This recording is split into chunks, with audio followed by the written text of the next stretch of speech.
Isang magandang araw sa atin lahat mga kabayan. Ngayong araw ay nandito tayo ngayon sa wholesale supplier ko ng mga tsinelas. At mamimili ako ng mga paninda kong tsinelas. I-update ko kayo ngayon sa presyo ng tsinelas. Okay?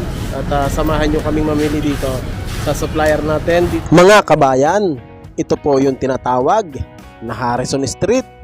Dito po sa Baclaran.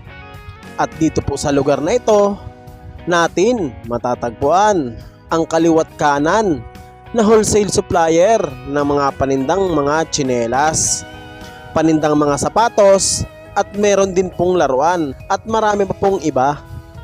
Sa video po na ito ay ang pupuntahan po natin ay yung wholesale supplier ko po ng mga paninda kong mga tsinelas, at ito po iyon, stall number C5, C4, C3, C2 at C1. Ayan po, kung naghahanap po kayo ng wholesale supplier ng mga panindang mga tsinelas, pasyalan nyo po itong tindahan na ito. Masasabi ko po na legit supplier ito dahil matagal ko na pong suki ito. Eto nga po pala yung pinanta ko po dito dahil naubusan po ako ng stock ng mga Crocs. Yan na nga po, at napili ko kagad itong inoffer sa akin ni Kuya. Itong new arrival daw po nila na Crocs. Mukhang bago nga. Kaya shoutout sa iyo Kuya. Salamat sa pag-offer mo sa akin. Dito nga po pala sa tindahan na ito ay mababait yung kanilang mga staff. Kaya komportable po tayo na makakapamili dito sa tindahan nila. Ang design nga po pala nitong napili ko na mga Crocs ay NBA team. Yan, meron po silang Knicks, Suns, tsaka 76ers. Meron din po Lakers at saka Miami Heat. Mga kabayan, pag nagpunta nga po pala kayo dito ay maraming mga tsinelas dito, iba't ibang klase, iba't ibang design. Mga gawang China po ito mga kabayan dahil Chinese po yung may-ari nitong tindahan na ito. Dito lang po sa video ko na ito ay ang ipapakita ko lang po ay itong mga new arrival po nila na mga Crocs. Ito mga kabayan, yung sample po nila ng kanilang bagong Crocs, new arrival nila. NBA logo at may kasama rin pong isang pirasong G-Beats. Ang wholesale price po nito ay 160 pesos. 6 na piraso po sa isang bundle at iba't iba pong size.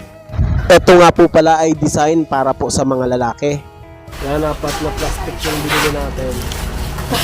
Ito yung binili natin. 14,000. Saan? Sa apat na plastic. Siya nga po pala mga kabayan, kung meron po tayong dalang sasakyan ay wala pong problema dahil meron po ditong malapit na pay parking. Katapat din lang po mismo ito ng tindahan ng mga tsinelas o yung wholesale supplier natin ng mga tsinelas. Katabi din po nito yung gasoline station. Dito lang po ito sa Camagong. Eto, at nagpahatid nga po pala tayo dito sa parking. Yan, napakasipag niyan si Kuya. At ang nakakatuwa pa dito ay pag nakikita niya kaming mamimili kami sa kanilang tindahan ay talagang ina-assist niya kagad kami.